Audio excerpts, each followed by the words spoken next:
এক গ্রামে ছিল একজন গরিব কৃষক নাম কাদের। তার জমি খুব বেশি ছিল না, তবে সে পরিশ্রম করে দিন কাটাত। কাদেরের একমাত্র সহচর ছিল একটি গাধা, নাম তার বাদল। বাদল ছিল অত্যন্ত পরিশ্রমী আর সহনশীল। সে কোনোদিন কোনো কাজে না করেনি, কখনো ক্লান্তি প্রকাশ করেনি।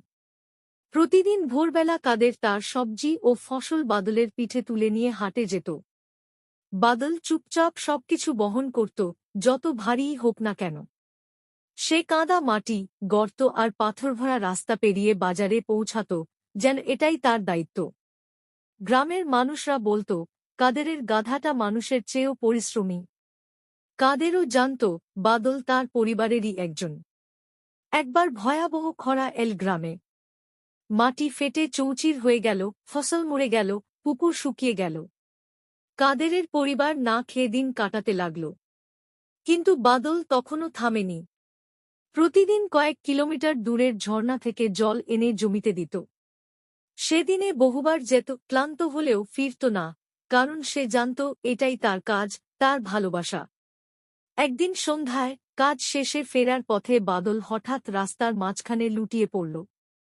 তার শরীর ছিল দুর্বল, পা কাঁপছিল, চোখে ছিল ক্লান্তি।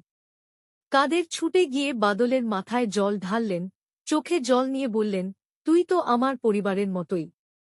এত কষ্ট তোকে আর করতে দেব না।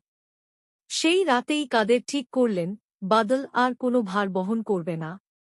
গ্রামের লোকজনও বাদলের কীর্তি দেখে অবাক হল। সবাই মিলে বাদলের জন্য একটা ছায়াঘেরা ঘর বানিয়ে দিল, খড় বিছিয়ে আরামদায়ক জায়গা তৈরি করল। ছোট ছোট বাচ্চারা বাদলকে আদর করত, ফল খাওয়াত। বাদলও খুশি হয়ে গেল। সে বুঝতে পারল, পরিশ্রম বৃথা যায় না।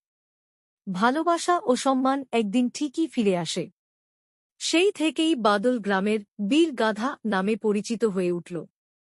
কেউ আর তাকে সাধারণ গাধা বলত না। সে ছিল গ্রামের অনুপ্রেরণা, যে শেখাল, নীরবে পরিশ্রম করে যাওয়া মানুষ বা প্রাণী একদিন ঠিকই তার মর্যাদা পায়।